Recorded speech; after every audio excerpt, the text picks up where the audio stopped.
Gustave Delory, un nom qui sonne à Lille, puisqu'il a été donné à de nombreuses rues autour de Lille.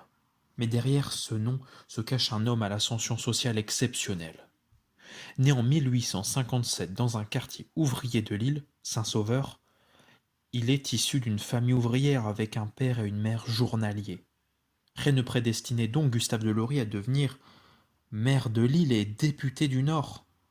Ce qui est sûr, c'est qu'il connaît bien les revendications des ouvriers. Et très vite, il arrête l'école à 11 ans pour entrer à l'usine et pour travailler. Il s'intéresse alors au socialisme et il adhère au Parti ouvrier dans le Nord. Mais Gustave Delory est licencié de son travail, à la suite d'une grève. Il va donc exercer d'autres métiers, rédacteur, ouvrier et gérant d'un estaminet, ce qui lui permet d'être indépendant et donc de militer sans risque. Dès 1890, son engagement le rend célèbre auprès des ouvriers. Il est même arrêté pour une manifestation qui était interdite, et c'est ce qu'il fait connaître. Mais il veut aller plus loin. Il veut s'engager, et il se présente donc aux élections cantonales à Lille, où il est élu. Quelques années plus tard, en 1896, il est élu le premier maire socialiste de Lille, et aussi l'un des premiers en France, ce qui surprend. On avait déjà eu un maire socialiste dans l'Allier et un maire de Roubaix socialiste. Il fait donc partie des premiers.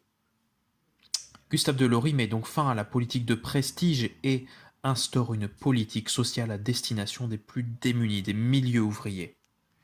Et il continue son ascension sociale en devenant député du Nord.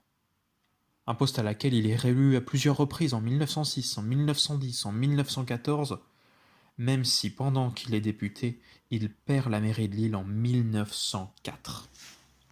Pendant la Première Guerre mondiale, Gustave Delory rejoint Lille. Pourtant, la ville est occupée par les Allemands. Oui, elle fait partie des villes du Nord qui sont occupées et qui sont donc coupées du reste de la France. Il n'en est pas le maire, mais il est député et il considère donc que sa place est là, à Lille, auprès de ses concitoyens. Pourtant, il est rapidement fait otage. Mais dès qu'il en sort, il veut venir en aide aux plus démunis, en distribuant des vêtements. Et il refuse l'obéissance passive en soutenant par exemple les femmes qui refusent de faire des sacs pour les tranchées allemandes.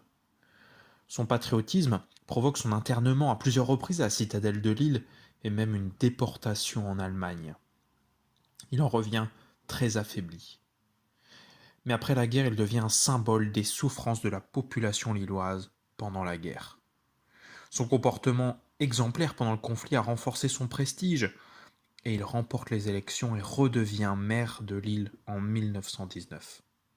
Mais il veut aller plus loin et se présente à l'élection présidentielle en 1920. Il ne la gagne pas, mais quelle fierté de l'avoir comme candidat. Son état de santé se dégrade. Il ne peut pas prendre part à la politique comme il le voudrait et laisse place à son successeur. Il meurt en 1925. Mais son mandat a marqué les Lillois. Cette prise en compte des intérêts des ouvriers, qui est une chose nouvelle, cette ascension jusqu'à se présenter au présidentiel. Un homme incroyable.